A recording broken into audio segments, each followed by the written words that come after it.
हमारा first question है, प्रतिवर्ष विश्व हीमोफीलिया दिवस कब मनाया जाता है? इसके ऑप्शन से ए 14 अप्रैल, बी 15 अप्रैल, सी 16 अप्रैल या डी 17 अप्रैल। इसका ऑप्शन नंबर डी सही है, 17 अप्रैल। प्रतिवर्ष 17 अप्रैल को विश्व हीमोफीलिया दिवस मनाया जाता है। 14 अप्रैल को अंबेडकर जयंती, 15 अप्रैल को विश्व कला दिवस आदि मनाया जाता है। विश्व हीमोफीलिया दिवस क्यों मनाया जाता है?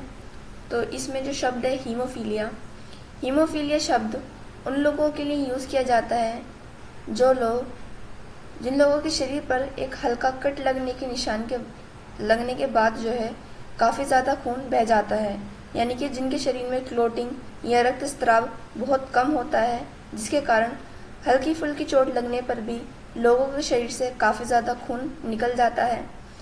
इसी चीज़ को जागरूकता करने के लिए जो है हर वर्ष विश्व हीमोफीलिया दिवस मनाया जाता है। विश्व हीमोफीलिया दिवस 17 अप्रैल को मनाया जाता है। विश्व हीमोफीलिया दिवस मनाने का उद्देश्य है कि हीमोफीलिया और अन्य रक्तस्राव विकारों के बारे में जागरूकता बढ़ाना। हीमोफीलिया और अन्य रक्तस्राव जिनके कारण जो है खून की क्लॉटिंग नहीं हो पाती है और खून अत्यधिक मात्रा में बहता है। 2025 में मनाए गए विश्व हीमोफीलिया दिवस का थीम था, सभी के लिए इलाज की पहुंच, महिलाएं और लड़कियां भी खून बहाती हैं। 17 अप्रैल से विश्व हीमोफीलिया दिवस मनाने की शुरुआत 1989 से की गई। नेक्स्ट क्वेश्चन है, हाल ही में प्रवीण परदेशी को किस राज्य के मुख्यमंत्री का आर्थिक सलाहकार नियुक्त किया गया है? ऑप्शन से ए केरल, बी कर्नाटक, सी महाराष्ट्र या डी मध्य प्रदेश। इसका ऑप्शन नंबर सी सही है, महाराष्ट्र। पूर्व IAS ऑफिसर प्रवीण परदेशी को हाल ही में महाराष्ट्र के मुख्यमंत्री देवेंद्र फडणवीस का आर्थिक सलाहकार नियुक्त किया गया है। प्रवीण परदेशी को हाल ही में महाराष्ट्र का मुख्यमंत्री का आर्थिक सलाहकार नियुक्त किया गया है। वर्तमान में महाराष्ट्र के मुख्यमंत्री देवेंद्र फडणवीस हैं और देवेंद्र फडणवीस का आर्थिक सलाहकार प्रवीण परदेशी को नियुक्त किया गया है। प्रवीण परदेशी सेवानिवृत्त IAS अधिकारी रह चुके हैं। यह 1985 बैच के IAS ऑफिसर रह चुके हैं। महाराष्ट्र के मुख्यमंत्री देवेंद्र फडणवीस हैं। महाराष्ट्र की राजधानी मुंबई है। वह वर्तमान में महाराष्ट्र के राज्यपाल CP राधाकृष्णन हैं। नेक्स्ट क्वेश्चन है, हाल ही में किस IIT ने सेमीकंडक्टर रिसर्च को बढ़ावा देने के लिए माइक्रो टेक्नोलॉजी के साथ साझेदारी की है? इसका ऑप्शन से A IIT Mumbai, B IIT Guwahati, C IIT Madras या डी IIT दिल्ली। इसका ऑप्शन नंबर डी सही है, IIT दिल्ली। हाल ही में जो है IIT दिल्ली ने माइक्रो टेक्नोलॉजी के साथ साझेदारी की है। माइक्रो टेक्नोलॉजी के साथ IIT दिल्ली की साझेदारी करने का उद्देश्य है कि सेमीकंडक्टर रिसर्च एरिया में IIT दिल्ली अपनी टेक्नोलॉजी माइक्रो टेक्नोलॉजी को बढ़ा सके। सेमीकंडक्टर टेक्नोलॉजी के साथ हाल ही में IIT दिल्ली ने साझेदारी की है। इसका उद्देश्य है कि शिक्षा और उद्योग के बीच सहयोग को मजबूत करना और नवाचार को बढ़ावा देना। सेमीकंडक्टर टेक्नोलॉजी की विशेषता यह होती है कि सेमीकंडक्टर टेक्नोलॉजी की सहायता से इस साझेदारी में एडवांस AI मॉडल और नए रिसर्च फ्रेमवर्क बनाए जाएंगे। नेक्स्ट क्वेश्चन है, हाल ही में किसने 15वीं हॉकी इंडिया सीनियर पुरुष राष्ट्रीय चैंपियनशिप का खिताब जीता है? ऑप्शन से ए राजस्थान, बी उत्तर प्रदेश, सी पंजाब या डी उत्तराखंड। इसका ऑप्शन नंबर सी सही है, पंजाब। हाल ही में पंजाब ने 15वें क्रम की हॉकी इंडिया सीनियर पुरुष राष्ट्रीय चैंपियनशिप का खिताब अपने नाम किया है। पंजाब ने मध्य प्रदेश को 4-1 के स्कोर से हराकर हॉकी इंडिया सीनियर पुरुष राष्ट्रीय चैंपियनशिप का खिताब अपने नाम किया। हॉकी इंडिया सीनियर पुरुष राष्ट्रीय चैंपियनशिप 15वें क्रम की इस राष्ट्रीय चैंपियनशिप का विजेता पंजाब रहा व पंजाब के सामने उपविजेता मध्य प्रदेश रहा। मध्य प्रदेश को पंजाब ने 4-1 के स्कोर से हराकर हॉकी इंडिया सीनियर पुरुष राष्ट्रीय चैंपियनशिप का खिताब अपने नाम किया। हॉकी इंडिया सीनियर पुरुष राष्ट्रीय चैंपियनशिप 2025 में रैंकिंग वाइज राज्य, जिसमें पहला स्थान पंजाब का, दूसरा स्थान मध्य प्रदेश का, तीसरा स्थान उत्तर प्रदेश का व चौथा स्थान मणिपुर का। उत्तर प्रदेश ने मणिपुर को 5-1 के स्कोर से हराकर अपनी तीसरे क्रम की रैंक प्राप्त। नेक्स्ट क्वेश्चन है, हाल ही में किसे TCS का नया कार्यकारी निदेशक, अध्यक्ष और मुख्य परिचालन अधिकारी नियुक्त किया गया है? ऑप्शन से ए प्रभा सिंह, बी पूनम गुप्ता, सी निधि तिवारी या डी आरती सुब्रमण्यम। इसका ऑप्शन नंबर डी सही है, आरती सुब्रमण्यम। आरती सुब्रमण्यम को हाल ही में TCS का नया कार्यकारी निदेशक, अध्यक्ष और मुख्य परिचालन अधिकारी नियुक्त किया गया है। TCS की फुल फॉर्म है टाटा कंसल्टेंसी सर्विसेज। हाल ही में TCS का नया कार्यकारी निदेशक आरती सुब्रमण्यम को नियुक्त किया गया है।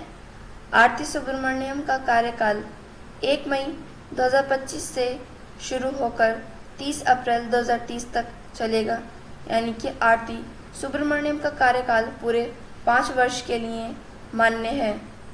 आरती सुब्रमण्यम ने TCS में 28 वर्षों से अधिक का अनुभव है। इन्होंने विभिन्न पदों जैसे जनरल मैनेजर, कार्यकारी निदेशक आदि के पदों पर रहकर TCS में अपना अनुभव दिया है। वहीं आरती सुब्रमण्यम पहली महिला है जिसे TCS का कार्यकारी निदेशक व मुख्य परिचालन नियुक्त किया गया है। नेक्स्ट क्वेश्चन है, हाल ही में किसे भारत का 52वां मुख्य न्यायाधीश नियुक्त किया गया है? ऑप्शन से A justice Vijay Kwatra, B justice BR Gavai, C justice Amendra Khanna या डी जस्टिस संजीव खन्ना। इसका ऑप्शन नंबर बी सही है, justice BR Gavai. Justice BR Gavai Bharat के 52वें क्रम के मुख्य न्यायाधीश नियुक्त किए गए हैं। जस्टिस BR गवई की मुख्य न्यायाधीश की नियुक्ति के बारे में जानकारी जस्टिस संजीव खन्ना ने दी। जस्टिस संजीव खन्ना वर्तमान में भारत के 51वें क्रम के मुख्य न्यायाधीश हैं। जस्टिस संजीव खन्ना के सेवानिवृत्त होने के बाद जस्टिस BR गवई भारत के मुख्य न्यायाधीश का कार्यकाल संभालेंगे। मुख्य न्यायाधीश हाल ही में जस्टिस BR गवई को नियुक्त किया गया है। जस्टिस BR गवई 52वें क्रम के मुख्य न्यायाधीश हैं। जस्टिस BR गवई का कार्यकाल 13 मई 2025 से प्रारंभ होगा। 13 मई 2025 को जस्टिस संजीव खन्ना अपने पद से सेवानिवृत्त होंगे और इसके बाद जस्टिस BR गवई मुख्य न्यायाधीश का पदभार संभालेंगे। वर्तमान में मुख्य न्यायाधीश जस्टिस संजीव खन्ना हैं। संजीव खन्ना ने 16 अप्रैल 2025 को सुप्रीम कोर्ट के दूसरे वरिष्ठतम न्यायाधीश न्यायमूर्ति बी.आर. गवई को अपना उत्तराधिकारी नामित किया और इस पर सरकार ने भी मंजूरी जताई। नेक्स्ट क्वेश्चन है, हाल ही में वित्त वर्ष 2024-25 में भारत के निर्यात में कितने प्रतिशत की वृद्धि दर्ज की गई है? इसके ऑप्शन से ए 6.1%, बी 6.2%, सी 5.5% या डी 5.9%। इसका ऑप्शन नंबर सी सही है, 5.5%। हाल ही में एक रिपोर्ट के अनुसार यह देखा गया कि भारत के निर्यात में वित्त वर्ष 2024-25 के कंपैरिजन में 5.5% की वृद्धि दर्ज की गई है। 2024-25 की निर्यात वृद्धि में लगभग 5.5% की वृद्धि देखी गई है। 2024-25 की निर्यात में भारत का कुल निर्यात 820.93 बिलियन अमेरिकी डॉलर रहा। इस वृद्धि में वस्तु और सेवाओं दोनों का योगदान रहा। नेक्स्ट क्वेश्चन है, हाल ही में भारत उज़्बेकिस्तान सैन्य अभ्यास दुस्तलिक 2025 कहाँ प्रारंभ हुआ? ऑप्शन से ए गोवा, बी पुणे, सी जैसलमेर या डी इनमें से कोई नहीं। इसका ऑप्शन नंबर बी सही है, पुणे। 2025 में होने वाला दुस्तलिक अभ्यास सैन्य अभ्यास जो कि भारत और उज़्बेकिस्तान के मध्य होने वाला सैन्य अभ्यास है, इसका होस्ट पुणे रहा। दुस्तलिक सैन्य अभ्यास 2025 का होस्ट पुणे महाराष्ट्र रहा। पुणे महाराष्ट्र में होने वाला दुस्तलिक सैन्य अभ्यास का यह छठे क्रम था। दुस्तलिक सैन्य अभ्यास भारत व उज़्बेकिस्तान के मध्य होने वाला सैन्य अभ्यास है। यह सैन्य अभ्यास 15 अप्रैल से 28 अप्रैल तक चलेगा, यानी कि दुस्तलिक सैन्य अभ्यास 13 दिवसीय अभ्यास है। 2024 में दुस्तलिक सैन्य अभ्यास को उज़्बेकिस्तान ने होस्ट किया था। उज़्बेकिस्तान की राजधानी ताशकंद है।